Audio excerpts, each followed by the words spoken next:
आज मैं आपको मालम जब्बा तक की सैर करवाऊंगी। So yes, today Mustafa and mommy are on a road trip और ऑब्वियसली अकेले नहीं, पूरी फैमिली के साथ। अच्छा, शादी से पहले हमारी फैमिली में कोई इस तरह का ट्रेंड नहीं था कि हर साल पहाड़ों पे जाना है, रोड ट्रिप्स करने हैं, यू नो। एक तो ऑब्वियसली उस टाइम सारे बच्चे पढ़ने वाले थे और दूसरा स्कूल वगैरह छुट्टियां वगैरह देखनी होती थी और रिसोर्सेज भी इतने ज्यादा नहीं होते थे। लेकिन फिर जब हम सारे बहन भाई ग्रेजुएट हो गए, हम अपनी अपनी जॉब्स वगैरह करना स्टार्ट कर दी ना, तो फिर हम लोग लाज बन जाते थे सब, पूरी फैमिली। ज्यादा नहीं लेकिन 2-4 ट्रिप्स तो किए ही हैं। और मुकीत मुझे बताते हैं कि मामा पापा का तो इतना शौक था पहाड़ों में जाने का कि हर साल उनका एक ट्रिप पक्का होता था। उस टाइम जब मैं ये बातें सुनती थी ना, मुझे बड़ा फैंटेसाइज करती थी कि अच्छा यार, हम लोग तो नहीं जाते होते थे, लेकिन अब फाइनली मैं भी कह सकती हूँ कि अब हम लोग भी हर साल जाते होते हैं। पहले हम लोग जितनी भी दफा गए हैं ना, वो बाई चांस हम नारायण मंडी साइड पे गए हैं, उससे आगे बाबू से टॉप तक। लेकिन इस बार हमने सोचा यार रूट चेंज करते हैं, सवात वाली साइड पे जाते हैं, फिर आगे मालम जब्बा जाएंगे। अगर मैं रास्ता कंपेयर करूँ ना नारायण और सवात का, तो नारायण का रास्ता बहुत बुरा हो जाता है डैम की वजह से, और सवात का उतना ही अच्छा है, like through out motorway. Multan से तकरीबन हम लोग 4 बजे करीब निकले और मुझे मुकीत ने बताया कि पूरे 12 घंटे का सफर है। तो लाइक पूरे 12 घंटे हम लोग सफर में थे। मुझे तो खैर रास्ते में नींद भी बहुत आती है, तो मुझे तो इतना लंबा रास्ता लगा नहीं, लेकिन जो ड्राइव कर रहे थे खैर उनको पता होगा। हम लोग 3-4 बजे के करीब मालम जब्बा पहुंच चुके थे, लेकिन उस टाइम जो तबाही की भूख लगी हुई थी, लाइक यू नो, आपने नाश्ता भी हल्का फुल्का किया हुआ था और हम रात से सफर में थे। और पहाड़ों पे ना मोस्टली आपको कभी खाना अच्छा नहीं मिलता, मतलब मिलती भी बस एक कढ़ाई चढ़ाई है, वो भी बस एवरेज होती है। लेकिन ये हमने एक रेस्टोरेंट था मारखोर, इतना प्यारा इन्होंने नीचे सेटअप वगैरह बनाया हुआ था, मतलब बिल्कुल एक ढाबा टाइप था। एक छोटे से खोखे के अंदर वो खाना बना रहे थे और नीचे उन्होंने सेटिंग्स अरेंजमेंट बनाया हुआ था। बस फिर फटाफट खाना शाना खाया, होटल आए, चेक इन किया, कपड़े शपड़े चेंज किए, बिकॉज यू नो हम लोग सफर में थे, तो हम लोग तो ऐसे ही, मैं तो ऐसे ही रात वाले कपड़ों में उठ के आ गई थी।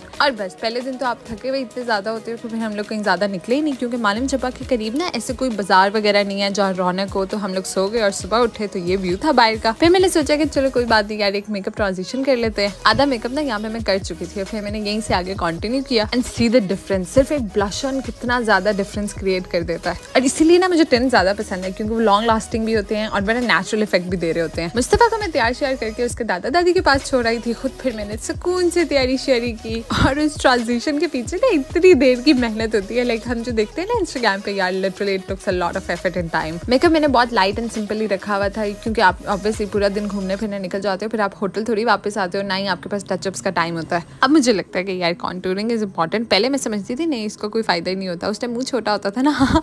And now my favourite part, that is tent and a lot of tent. इतना टेंट लगा लेती हूँ ना, बाद में मैं खुद सोच रही होती हूँ हेला क्या लाल टमाटर बन गई हूँ। You can build it up, you can settle it, so it's good. Tent से ही पूरा मुंह सेट कर लेंगे, उसके ऊपर हल्का सा पाउडर ब्लश लगाएंगे ताकि पता नहीं। अच्छा, हम लोग ना रात को बहुत जल्दी सो गए थे, ऐसे तकरीबन 9 बजे के करीब हम सो गए थे। तो सुबह 4 बजे के उठ के बैठे और सारी एक्टिविटी स्टार्ट होनी थी तकरीबन 10:30 बजे। तो मुझे ऐसे लग रहा था यार इतना टाइम गुजर ही नहीं रहा। अच्छा, I am the kind of person, मुझे ना ऐसे रौनक वाली जगह पसंद आती है। कुछ लोग होते हैं ना, वो पहाड़ों में जाते हैं as a like peaceful place हो, मतलब सुकून से पहाड़ों की खामोशी में बैठे हैं, इस तरह के। मुझे इस तरह मज़ा नहीं आता। मुझे होता है कि यार रौनक बाजार हो, आप टेरेस में बैठ के चाय पी रहे हो और नीचे आती जाती दुनिया को देख रहे हो, यू नो, लाइक ऐसे चाय के धुएं उड़ रहे हैं, कॉफ़ी की खुशबू आ रही है, कहीं पे जगह जगह डिफरेंट स्टॉल्स लगे हुए हैं। तो मुझे इस तरह का माहौल बहुत मज़े का लगता है कि ठंड भी हो और साथ रौनक भी हो। ऑल्दो सवात से आगे क्योंकि हम निकल आए थे मालम जब्बा वाली साइड पे, तो वहाँ पे यार इस तरह का कुछ भी नहीं है। वहाँ पे बिल्कुल ऐसे आपको ना कुछ भी नहीं मिलेगा।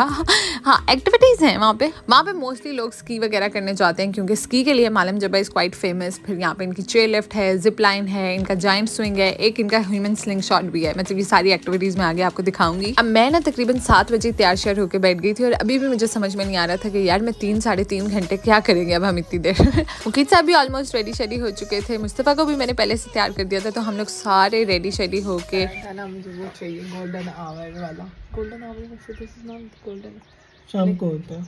अल्लाह पाक हमें पैसे दे, हम ये भी घर बना लेंगे, ठीक है। इंटरनेट के मसले वो भी लगवा लेंगे, जब अल्लाह पाक ने घर जितने पैसे देने तो इंटरनेट भी लगवा लेंगे। Very good point. इसका घर है अमीर मुकाम नून लीग का कोई है सीनियर। कितना पैसा है यार मुकीत लोगों के पास। yes. अभी वहाँ पे हम प्राइवेट रिजॉर्ट्स बनाए हुए हैं लोगों ने, इंशाल्लाह हमारा भी हो जाएगा। बस फिर तैयार श्यार होके हम दोनों मियाँ बीवी ने कुछ ख्याली पुलाव बनाए, सही फ्यूचर प्लानिंग्स की। अब हमारे पास टाइम इतना सारा था तो हमने कहा चलो यार थोड़ी सी पिक्चर्स वगैरह ले लेते हैं। और स्टिल अभी तक मैं चप्पलों में फिर रही हूँ, like these are the most comfortable shoes यार। ख्याली पुलाव से ना एक बड़े मजे की बात सुनाती हूँ, लेकिन उससे पहले ना ये चूजा देखे जो हमारी वीडियो खराब कर गया और मुझे बाद में ये इतनी क्यूट लग रही थी। अच्छा तो फ्रेंड मैं बता रही थी ख्याली पुलाव का कि मैं हम लोग शादी से पहले ना जब वैसे बहन भाई बैठे होते थे ना तो हम ऐसे प्लानिंग कर रहे होते कि यार ये करना है, ये करना है, ये लेना है। तो अक्सर जब हम एक दूसरे का मजाक उड़ाते थे ना हाँ और लंबे लंबे प्लान्स बनाओ। फैजी भाई ऑलवेज से कि आसमान तक की सोचोगे तो दरख्त तक तो पहुंच ही जाओगे।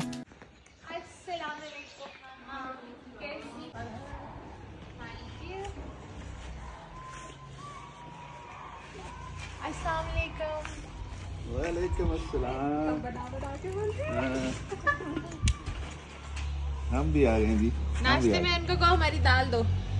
तो फैजी भाई ये भी कहते थे इसीलिए हम सितारों तक की सोचते हैं, चलो आसमान तक तो पहुंचेंगे ना। उस टाइम तो हम मजाक में ये बातें कर रहे होते थे, but somehow now I realize that that's true कि यार आप जितना ऊंचा सोचोगे तो आप उसके लिए फिर उतनी मेहनत भी तो करोगे ना। तो I think it's always good to think higher and then achieve your goals. अब जैसे हम सुबह सुबह टेरेस में बैठ के मैं और मुकीद प्लान बना रहे थे, एक प्राइवेट रिजॉर्ट यहाँ पे लेंगे, एक जो है ना लाहौर में लेंगे, क्योंकि लाहौर बड़े चक्कर लगते हैं हमारे। लेना नहीं लेना तो चलो बात की बात है, वो तो अल्लाह पाक की देन है, लेकिन प्लान तो कर लेना। और यहाँ पे मैं एक और इम्पॉर्टेंट बात ऐड करूंगी कि तरक्की यार सिर्फ वही लोग कर सकते हैं जो एक दूसरे को सपोर्ट करते हैं और जिन मियाँ बीवी के गोल्स और एम्स म्यूचुअल होते हैं। Means financial discussion between husband and wife is so important कि बेगम कहे कि यार मैंने तो 4 जोड़े लेने हैं, बंदा कहे मैंने नई गाड़ी लेनी है, और बस फिर वो दोनों अपने किसी का भी एम पूरा ना हो। So I think it's so important to have mutual goals. And yes that's all from me for today. Thank you so much for watching. Have a nice day. Bye.